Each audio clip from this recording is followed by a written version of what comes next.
Hello. Uh, Today is episode 3 of the Lesson Slides podcast, and uh, I've been commentating on the lessons I wrote, talking about how I write them and what how I teach them, and also as a kind of a creative log for myself, so I can review what worked and what didn't. Anyway, so more specifically, in this episode, I'm going to talk about two things. The first thing is how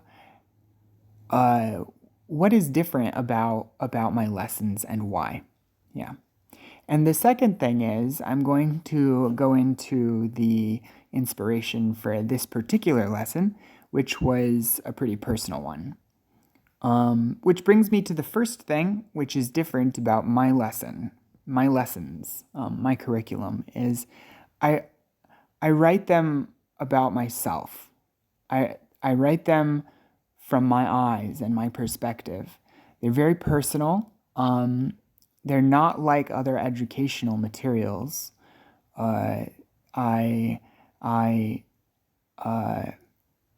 the reader is kind of interacting with me through the materials and getting to know me personally. And so, in that way, they're written very differently. For example, this particular lesson is about my neighbor, Mrs. Luda. Uh, uh, I decided to create a lesson for Mrs. Luda because it's just what I've been thinking about. Actually, it's been what I've been stressing about the last few days. My neighbor, my flatmate, is an old woman, and she's like 75 years old. And she lives in the other side of the apartment from me. And let me see if I can show you a picture. This is her room, and my room is in here. And we share a kitchen and we share a toilet. And about 2 weeks ago, I got really sick. I got the stomach flu, or I'm not sure. It might have been food poisoning. It wasn't COVID-19, but it was throwing up and the runs, and it was no fun. And I've been recovering for like a week. But sometime after I came to the apartment and sometime after I got it, Mrs. Luda got sick, and it was probably the same thing that I had. In fact, it's likely I gave it to her. And that's a problem. Like, that scared everyone because she's 75, I'm guessing, but she's probably older. She's real old. She's a grandma, and she lives alone. And right now, she's in the hospital. And the doctor said it's not COVID, it's something with her stomach, probably an infection or maybe a stomach virus or something like that, which for me was not fun. For her is dangerous. So anyway, I talk about it with the students. I bring it up, and it's just like I'm talking to them like I would talk to my friends. Because when I talk with my friends, I'm having a normal conversation, and I talk about what I care about, and I talk about what's important to me and what I'm thinking about. And that's how normal conversation works. And I think that it's a good way to learn language. A normal, everyday conversation spoken in like a social setting is something that is really important, but also really lacking, like really pretty much absent in English education in so many countries, especially Vietnam, where students learn by book, by grammar book, and they can read and write fairly well, but when it comes to speaking, there's nothing there, and they're really having a hard time. So this class is meant to be a kind of a conversation for that reason. And that's why I make it personal. Yeah. I talked about how Mrs. Luda lives alone, but she's not independent because she depends on others, such as myself, to be careful and to wash their hands so that she doesn't get sick. So, like in the previous slide, I showed my bicycle. Where is it? Here. Just because I wanted to ask them about, do you want to live alone? Would you like to live alone in the city or in the countryside? And I wanted them to talk about it. And I showed them this bicycle to kind of remind them about independence and like the joy of freedom and being on your own.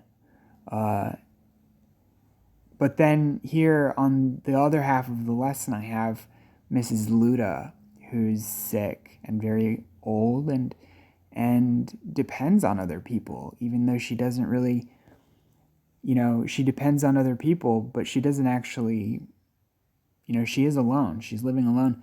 But, her mom is there. She has her daughter. But her daughter lives somewhere else, so she just comes and visits. Yeah. So what did I say I was going to go over? The other thing that makes these lessons kind of different is they're meant for mobile. And they're meant for large groups in Zoom. Groups of 9 to 15 students and everyone using a mobile phone.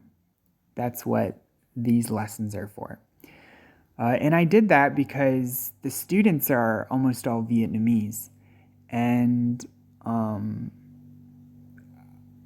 not going to get too much into it in this podcast, but I think that this is a very good system for teaching in Vietnam. And it was specifically meant to accommodate Vietnamese students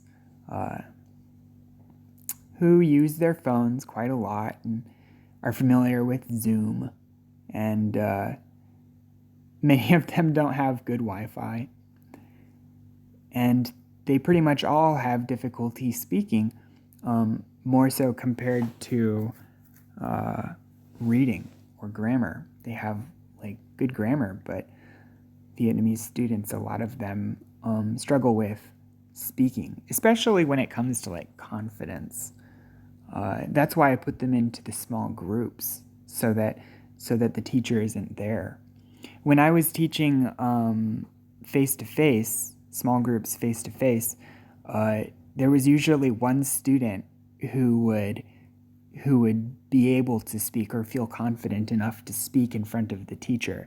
And the other students would sort of rely on that one student to do the talking. And it wasn't a good thing because, I want everyone to be practicing spoken language. So what I would do is I'd go away. I'd tell them a question and explain it, make sure everyone understands. And then I'd go away. I'd just walk to the other side of the cafe and hang out for 3 or 4 minutes.